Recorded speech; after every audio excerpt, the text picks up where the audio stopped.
Fala, leitores da Bíblia, graça e paz, muito bom dia. Hoje a gente vai ler Números 29 e 30, o Salmo 74 e João capítulo 6, ok? Vamos orar? Senhor nosso Deus, dá-nos a tua bênção nessa hora, Pai, iluminando nossa mente, iluminando o nosso coração, para compreendermos a tua palavra, Senhor. Nos ajuda a perceber o valor das Escrituras, a importância dela na nossa vida e a aplicabilidade também, porque por vezes somos tardios em colocar em prática aquilo que o Senhor nos ensina, ou temos dificuldade em entender como colocar em prática. Então pedimos o teu auxílio, Senhor, para que o Senhor nos transforme segundo o teu querer. Oramos em nome de Jesus. Amém. Muito bem, meus queridos, vamos ler Números 29 e 30. São dois capítulos ainda seguindo o mesmo tom do capítulo 28, uma série de leis relacionadas à vida religiosa do povo, né? A repetição de diversas dessas leis, tá bom? No primeiro dia do 7º mês, vocês terão uma santa convocação. Não façam nenhum trabalho nesse dia. Nesse dia as trombetas tocarão. Então, por holocausto de aroma agradável ao Senhor, ofereçam um novilho, um carneiro e 7 cordeiros de 1 ano sem defeito. A correspondente oferta de cereais da melhor farinha amassada com azeite será de 6 litros para o novilho, 4 litros para o carneiro e 2 litros para cada um dos 7 cordeiros. Ofereçam também um bode para oferta pelo pecado, para fazer expiação por vocês, além do holocausto do mês e a correspondente oferta de cereais, do holocausto contínuo e a correspondente oferta de cereais com libações que acompanham, segundo o seu estatuto, em aroma agradável, oferta queimada ao Senhor. No dia 10 deste 7º mês, vocês terão santa convocação. Vocês se humilharão e não farão nenhum trabalho. Por holocausto, em aroma agradável ao Senhor, ofereçam um novilho, um carneiro e 7 cordeiros de 1 ano, todos sem defeito. A correspondente oferta de cereais da melhor farinha amassada com azeite será 6 litros para o novilho, 4 litros para o carneiro e 2 litros para cada um dos 7 cordeiros. Ofereçam também um bode para oferta pelo pecado, além da oferta pelo pecado para fazer expiação, e do holocausto contínuo e da correspondente oferta de cereais com as libações que acompanham. Aos 15 dias do 7º mês, vocês terão santa convocação. Não façam nenhum trabalho, mas durante 7 dias celebrem uma festa ao Senhor.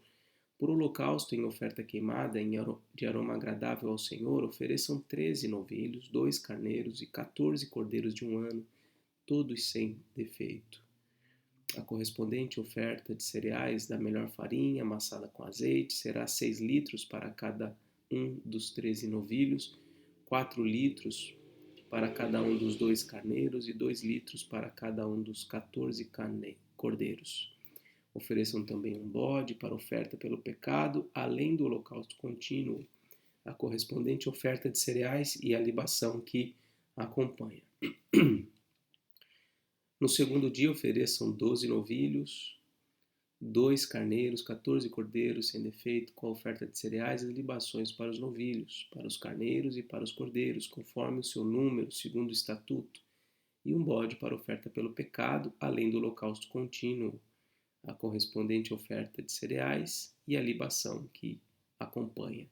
Quando fala aqui, além do holocausto contínuo, é porque diariamente deveria ser feito, né, o oferecimento desses sacrifícios. Então, além desse do dia, ainda tem que fazer mais tudo isso, né? E está decrescendo, né? O primeiro dia, cadê aqui? São 13, né? 13 novilhos. No segundo dia, 12 novilhos. E agora no terceiro dia, ofereçam 11 novilhos. 2 carneiros, 14 cordeiros de 1 ano sem defeito, com oferta de cereais e libações para os novilhos, para os carneiros e para os cordeiros, conforme o seu número, segundo o estatuto, e um bode para oferta pelo pecado, além do holocausto contínuo, a correspondente oferta de cereais e a libação que acompanha. No quarto dia, ofereçam 10 novilhos, 2 carneiros, 14 cordeiros de um ano, sem defeito, com a oferta de cereais e as libações para os novilhos, para os carneiros e para os cordeiros, conforme o seu número, segundo o estatuto, e um bode, como oferta pelo pecado, além do holocausto contínuo, a correspondente oferta de cereais e a libação que acompanha.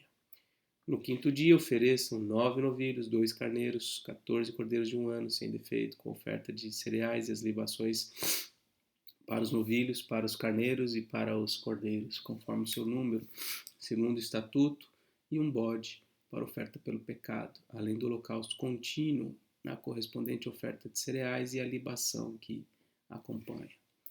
No sexto dia, ofereçam 8 novilhos, 2 carneiros, 14 cordeiros de um ano, sem defeito, com a oferta de cereais e as libações para os novilhos, para os carneiros, para os cordeiros, conforme o número, segundo o estatuto, e um bode para oferta pelo pecado, além do holocausto contínuo e a correspondente oferta de cereais e a libação que acompanha.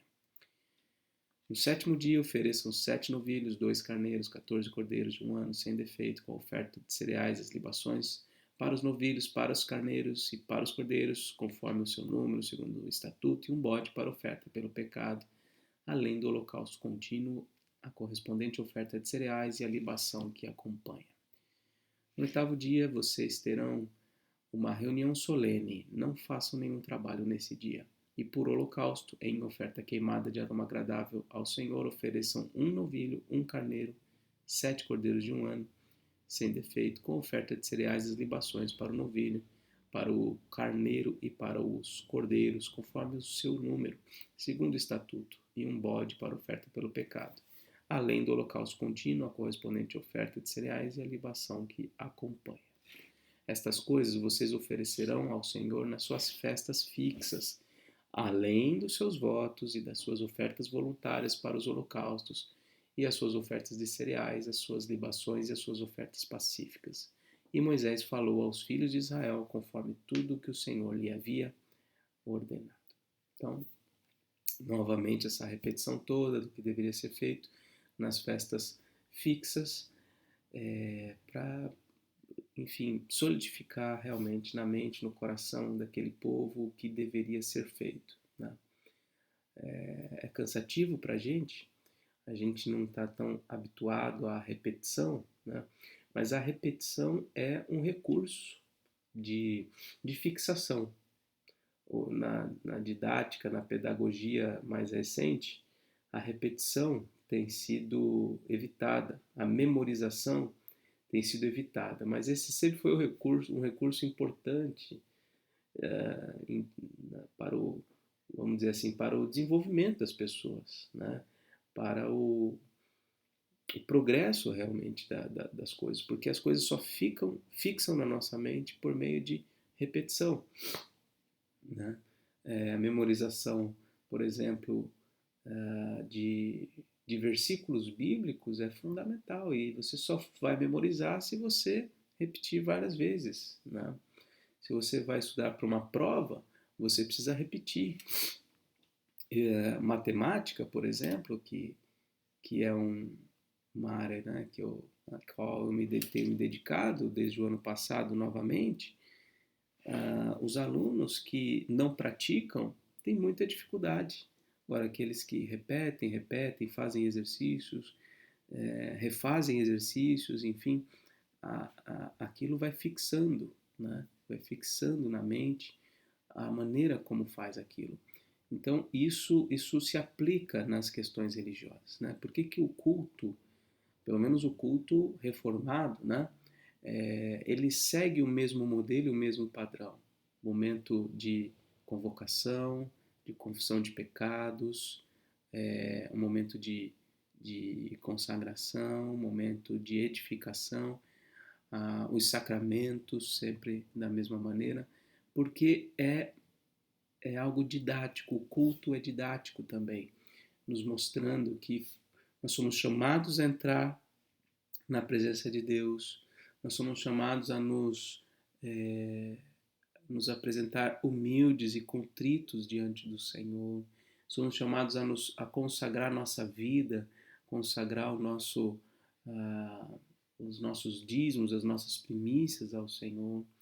e somos ensinados a ouvir a voz de Deus. Então, basicamente, né, a maneira como o culto é organizado é uma repetição contínua, constante, semana após semana, para ir martelando na nossa mente aquilo que é verdadeiro a respeito da adoração ao Senhor, né? Moisés falou aos chefes das tribos dos filhos de Israel, dizendo: Essa é a palavra que o Senhor ordenou. Quando um homem fizer um voto ao Senhor ou juramento para obrigar-se a alguma abstinência, não violará a sua palavra, mas fará segundo tudo o que prometeu. Então, um homem fez um voto, ele vai se abster de qualquer coisa, ele tem que cumprir a palavra dele. Ele não pode desfazer o que ele falou, o que ele prometeu. Quando, porém, uma mulher fizer um voto ao Senhor ou se obrigar a alguma abstinência, estando na casa de seu pai, na sua mocidade, e seu pai, sabendo do voto e da abstinência que ela se obrigou, não lhe disser nada, todos os seus votos serão válidos. Terá de observar toda a abstinência a que se obrigou. Mas se o pai, no dia em que souber disso, o desaprovar, não será válido nenhum dos votos dela, nem lhe será preciso observar a abstinência a que se obrigou. O Senhor perdoará isso a ela, porque o pai se opôs. Então, aqui o princípio de submissão de uma filha, mulher, a seu pai, no que diz respeito, inclusive, aos seus votos diante do Senhor. É o Senhor Deus reconhecendo a autoridade que ele mesmo conferiu ao pai, como pai dessa moça, né? E o mesmo vai acontecer em relação a ela quando estiver casada. Versículo 6. Porém, se ela casar ainda sob seus votos, ou dito e refletido dos seus lábios, com que a si mesmo se obrigou, e seu marido, ouvindo-o, não disser nada no dia em que souber disso, serão válidos os votos dela, e ela terá de observar a abstinência a que se obrigou. Mas se o marido o desaprovar no dia em que souber disso e anular o voto que estava sobre ela, bem como o dito e refletido dos seus lábios com que a si mesma se obrigou, o Senhor perdoará isso a ela. Quanto ao voto da viúva ou da divorciada, tudo o que se obrigar lhe será válido. Então, da mesma forma, a mulher, estando casada, os seus votos estão submetidos ao crivo do marido, né? Por exemplo, uma mulher não pode fazer um voto de abstinência, um exemplo, né, bem drástico aí, abstinência sexual, sem o consentimento do seu marido, né? Ou abstinência sei lá, do jantar, né? Eu não vou jantar por 30 dias porque eu vou jejuar esse período. Não pode nenhum voto ser submetido, ser feito sem o consentimento, né, do marido. Agora, em relação à viúva e à divorciada, elas estão desimpedidas, né, do voto, ou melhor, do crivo, né, de um pai ou de um marido. Então, elas são obrigadas a fazer aquilo. Porém, se ela fez voto na casa de seu marido ou com juramento se obrigou a alguma abstinência, seu marido o soube, mas não lhe disse nada, e não desaprovou o que ela fez, todos os votos dela serão válidos, e ela terá de observar toda a abstinência que se obrigou.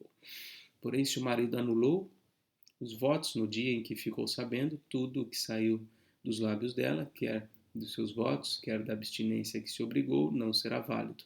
O marido dela anulou os votos, e o Senhor perdoará isso a ela. Todo voto e todo juramento com que ela se obrigou, para se humilhar, seu marido pode confirmar ou anular.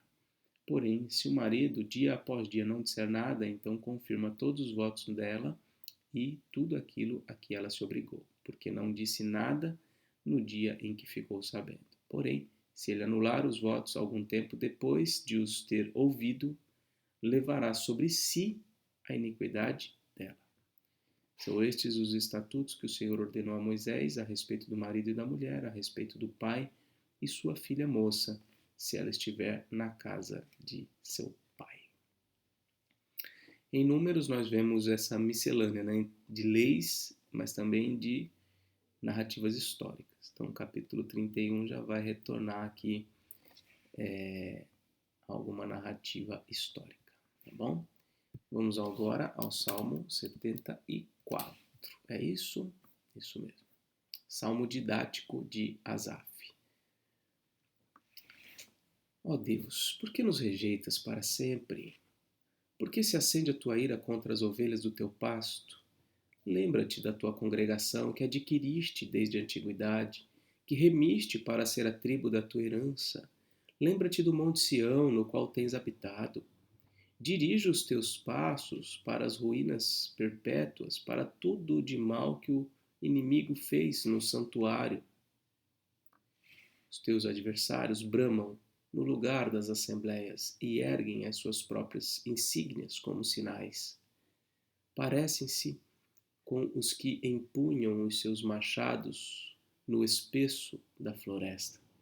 E agora, com os seus machados e martelos, destroem todos os entalhes de madeira, incendeiam o teu santuário, profanam a morada do teu nome, arrasando-a até o chão. Disseram no seu coração: acabemos com eles de uma vez. Queimaram todos os lugares santos de Deus na terra. Já não vemos os nossos sinais, já não há profeta, nem há entre nós quem saiba até quando isso vai durar. Até quando, ó Deus, o adversário nos afrontará? Será que o inimigo blasfemará o teu nome para sempre? Por que retiras a tua mão, sim, a tua mão direita, e a conservas no teu seio? Mas Deus é meu rei, desde a antiguidade. Ele é quem opera feitos salvadores no meio da terra. Tu, com o teu poder, dividiste o mar. Esmagaste sobre as águas a cabeça dos monstros marinhos. Despedaçaste as cabeças do Leviatã. E o deste por alimento às criaturas do deserto. Tu abriste fontes e ribeiros, secaste rios caudalosos. Teu é o dia, tua também é a noite. A luz e o sol, tu os formaste. Fixaste os confins da terra. Verão e inverno, tu os fizeste. Lembra-te disso, o inimigo tem insultado o Senhor, e um povo insensato tem blasfemado o teu nome. Não entregues à rapina a vida de tua pomba, nem te esqueças para sempre da vida dos teus aflitos. Lembra-te da tua aliança, pois os lugares tenebrosos da terra estão cheios de moradas de violência. Não fique envergonhado o oprimido, que o aflito e o necessitado louvem o teu nome. Levanta-te, ó Deus, e defende a tua causa. Lembra-te de como o ímpio te afronta todos os dias. Não te esqueças da gritaria dos teus inimigos, do sempre crescente tumulto dos teus adversários. É um salmo didático, um salmo que Asaf, inspirado por Deus, está ensinando o povo a como orar, ao ver os inimigos do Senhor progredindo, né, e o mal crescendo. Ele ensina nesse salmo a orar a Deus e clamar para que Ele intervenha, para que Ele haja. E é assim que nós devemos orar, quando vemos o progresso do mal. Rebeldia não cabe ao povo de Deus. Medo ou qualquer, enfim, pavor, ansiedade, não cabe ao povo de Deus. Cabe ao povo de Deus a oração. Senhor, lembra da tua aliança. Olha para os lugares da terra e veja como estão cheios de violência. Senhor, lembra da tua aliança. Olha para o teu povo. Olha para os teus filhos. Não entrega a tua igreja na mão dos ímpios. É oração. Nós devemos ser o povo que ora. E o Salmo 6, perdão, João 6. É isto, isso. Depois dessas coisas, Jesus atravessou o mar da Galileia, que é o de Tiberíades. Uma grande multidão o seguia porque tinham visto os sinais que ele fazia na cura dos enfermos. Então Jesus subiu ao monte e sentou-se ali com seus discípulos. Ora, a Páscoa, a festa dos judeus, estava próxima. Então Jesus, erguendo os olhos e vendo que uma grande multidão se aproximava, disse a Filipe: Onde compraremos pão para lhes dar de comer? Mas Jesus dizia isso para testá-lo, porque sabia o que estava para fazer. Filipe respondeu: Nem mesmo 200 denários, 200 dias de trabalho pagos aí de pão, né, seriam suficientes para que cada um recebesse um pedaço. Um dos discípulos, chamado André, irmão de Simão Pedro, disse a Jesus: Aqui está o menino que tem 5 pães de cevada e 2 peixinhos. Mas o que é isso para tanta gente? Jesus disse: Façam com que todos se assentem no chão. Havia muita relva naquele lugar. Assim os homens se assentaram e eram quase 5.000. Então Jesus pegou os pães e, tendo dado graças, distribuiu-os entre eles. Veja, essa atitude de Jesus é recorrente. Né? Distribuiu entre eles e também igualmente os peixes, tanto quanto queriam. E quando já estavam satisfeitos, Jesus disse aos seus discípulos: Recolham os pedaços que sobraram para que nada se perca. Assim, pois, o fizeram e encheram 12 cestos de pedaços dos 5 pães de cevada que sobraram depois que todos tinham comido. Quando as pessoas viram o sinal que Jesus havia feito, disseram: Este é verdadeiramente o profeta que devia vir ao mundo. Jesus ficou sabendo que estavam para vir com a intenção de fazê-lo rei à força. Então, ele se retirou outra vez sozinho para o monte. Então, Jesus fez essa multiplicação, as pessoas ficaram impressionadas com isso, né? A multidão já estava pensando, nós precisamos fazer esse cara rei de Israel. E aí ele não queria isso, obviamente, não queria esse motim, essa rebelião, essa manifestação, ele não queria nada disso. Então ele se retirou sozinho para o monte. Ao final do dia, os discípulos de Jesus desceram para o mar. E entrando num barco, passaram para o outro lado, rumo a Cafarnaum. Já estava escuro e Jesus ainda não tinha ido até onde eles estavam. E o mar começava a ficar agitado, porque soprava um vento forte. Os discípulos já tinham navegado uns 5 ou 6 quilômetros quando viram Jesus andando sobre o mar, aproximando-se do barco, e ficaram com medo. Mas Jesus lhes disse: Sou eu, não tenham medo.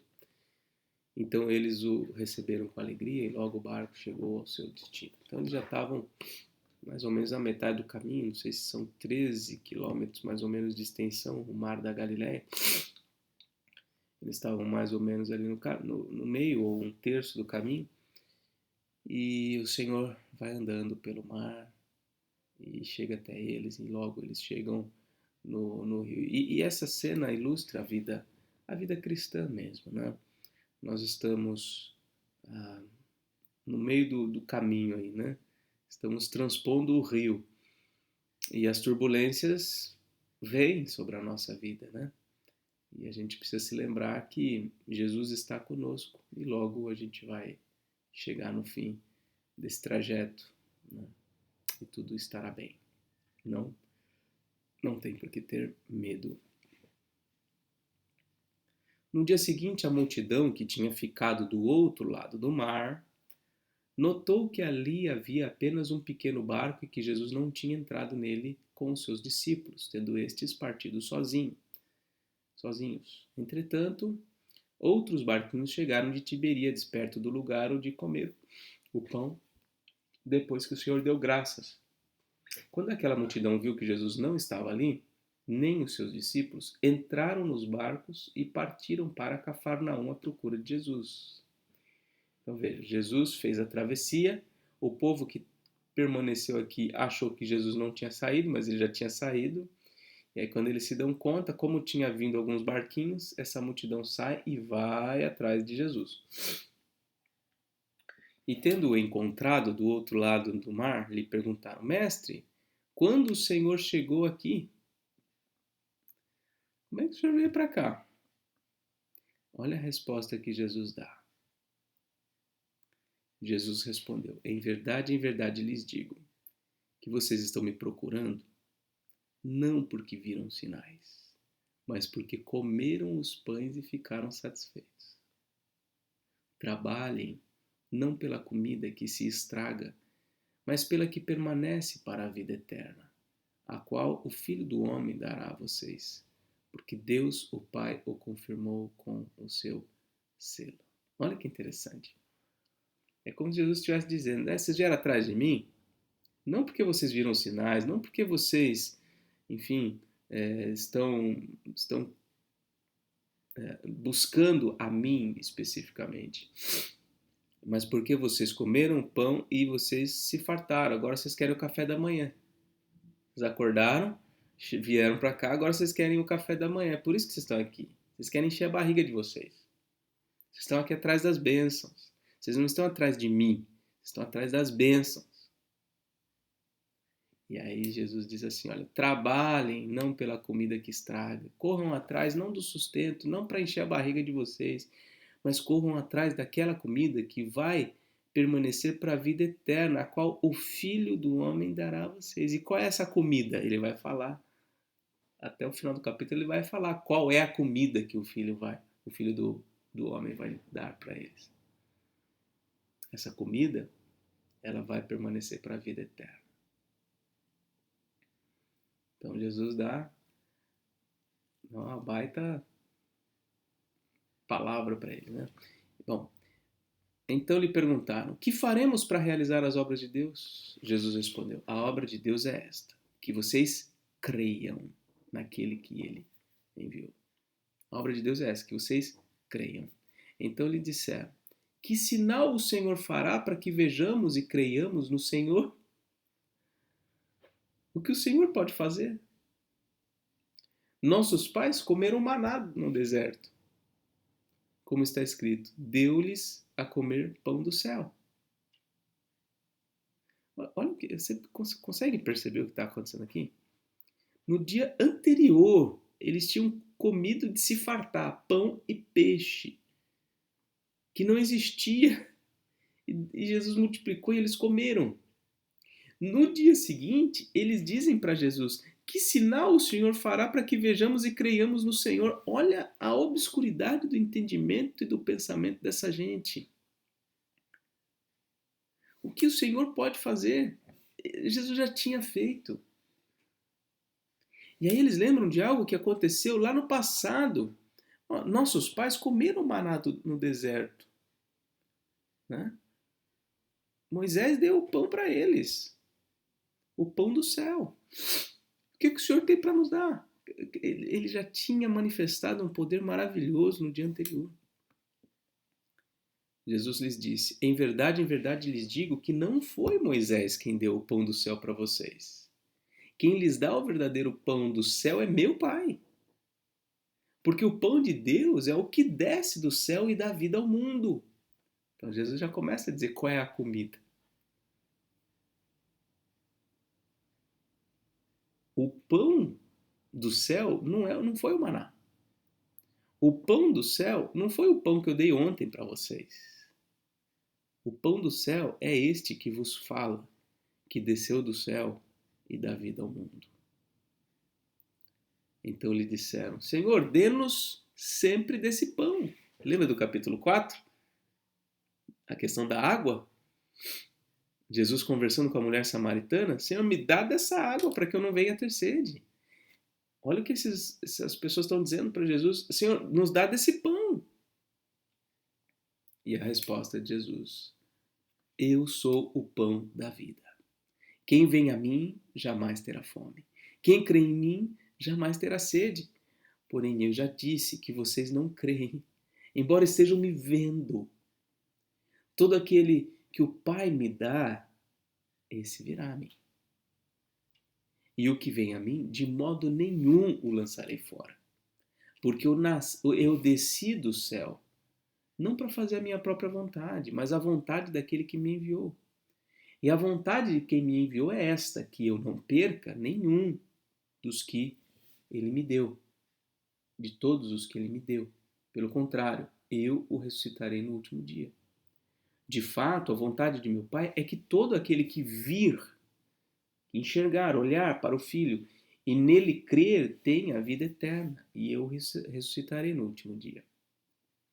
Então os judeus começaram a murmurar contra ele, porque tinham dito: eu sou o pão que desceu do céu. E diziam: este não é Jesus, o filho de José? Por acaso não conhecemos o pai e a mãe dele? Como é que agora ele diz: desci do céu? Jesus respondeu: não fiquem murmurando entre vocês. Ninguém pode vir a mim se o Pai que me enviou não o trouxer, e eu o ressuscitarei no último dia. Está escrito nos profetas: e todos serão ensinados por Deus. Portanto, todo aquele que ouviu e aprendeu do Pai, esse vem a mim. Não que alguém tenha visto o Pai, a não ser esse que vos fala, aquele que vem de Deus. Este já viu o Pai. Em verdade lhes digo, quem crê em mim tem a vida eterna. Eu sou o pão da vida. Os pais de vocês comeram o maná no deserto e o que aconteceu com eles? Eles morreram. Este, Jesus dizendo de si mesmo, é o pão que desce do céu para que todo o que dele comer não pereça. Todo o que dele comer. Ele é a comida. Ele é o alimento. Todo que dele comer não pereça. Eu sou o pão vivo que desceu do céu. Se alguém comer deste pão, viverá eternamente. E o pão que eu darei pela vida do mundo é a minha carne. Essa é a comida que o Filho do Homem vos dará. Lá do versículo 26, 27. Então os judeus começaram a discutir entre si, dizendo: como é que este pode dar a sua própria carne para comer? Isso parece canibalismo. Jesus respondeu: veja, eu não sei se algum de vocês apenas ouvem a leitura, né, sem acompanhar a leitura, tem coisas que eu digo que não está no texto bíblico, hein? Por exemplo, isso aqui parece canibalismo, é eu que estou falando, não é o texto bíblico, tá bom? É apenas um comentário, né? Jesus respondeu: em verdade lhes digo que se vocês não comerem a carne do Filho do Homem e não beberem o seu sangue, não terão vida em vocês mesmos. Olha só o impacto que isso pode gerar no coração daquela gente, né? Na minha observação, na minha leitura, eles estranharam muito por parecer de fato um canibalismo. Quer dizer o quê? Que esse cara vai morrer e a gente vai ter que comer a carne dele, beber o sangue dele e assim a gente vai ter vida? Versículo 54. Quem come a minha carne e bebe o meu sangue tem a vida eterna e eu o ressuscitarei no último dia. Pois a minha carne é verdadeira comida e o meu sangue é verdadeira bebida. Quem come a minha carne e bebe o meu sangue permanece em mim e eu permaneço nele. Assim como o Pai que vive me enviou e igualmente eu vivo por causa do Pai, também quem de mim se alimenta viverá por mim. Este é o pão que desceu do céu. Em nada semelhante àquele que os pais de vocês comeram e mesmo assim morreram. Quem comer este pão viverá eternamente. Eu gosto muito de ler esse texto nos dias de Santa Ceia, porque a Santa Ceia, instituída por Jesus como a nossa Páscoa, né? Representa isso, né? O pão representa a carne de Cristo, o suco da uva representa o sangue de Jesus, o seu sacrifício por nós. E simbolicamente, nós nos alimentamos de Cristo ao ingerir estes elementos pela fé. Né? Não de uma maneira supersticiosa, Porque o pão que comemos não é literalmente a carne de Cristo. O suco da uva não é literalmente o sangue de Cristo.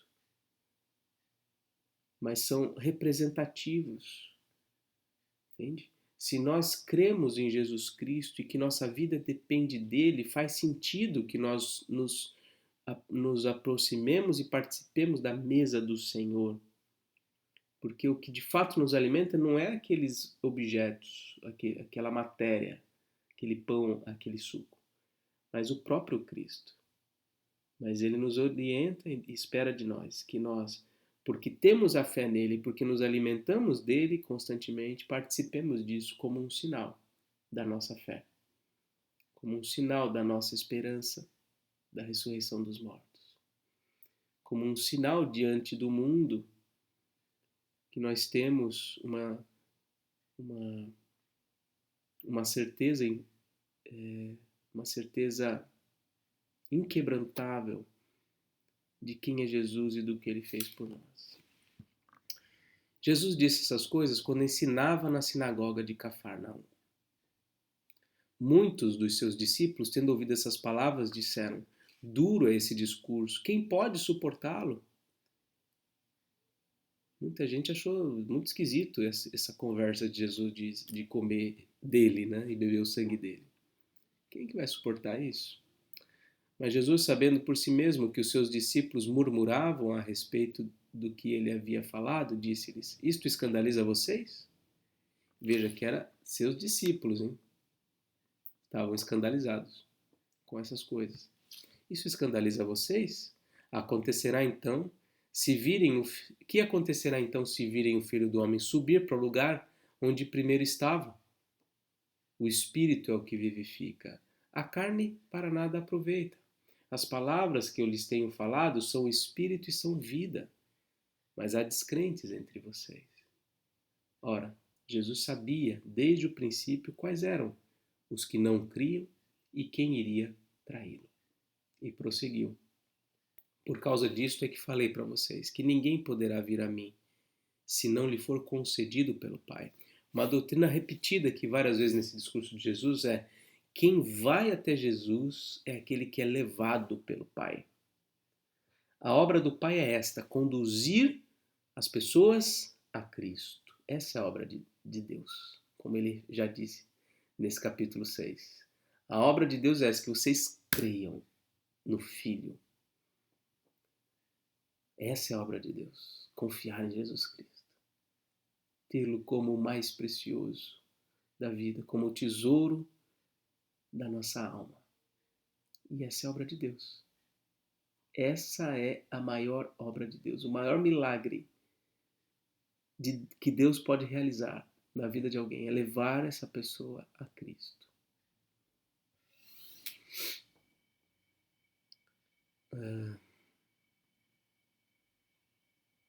Versículo 66. Diante disso, muitos dos seus discípulos o abandonaram e já não andavam com ele. Olha só, seus discípulos. Lembrando aqui que discípulos não é necessariamente apóstolo. Existia um grupo menor que estava mais próximo de Jesus, que depois vão ser chamados de apóstolos. Mas existia também uma multidão de discípulos ali, uma centena de discípulos que o seguiam para todo lugar. Mas depois desse discurso, alguns até abandonaram, né? Então Jesus perguntou aos 12, um grupo específico: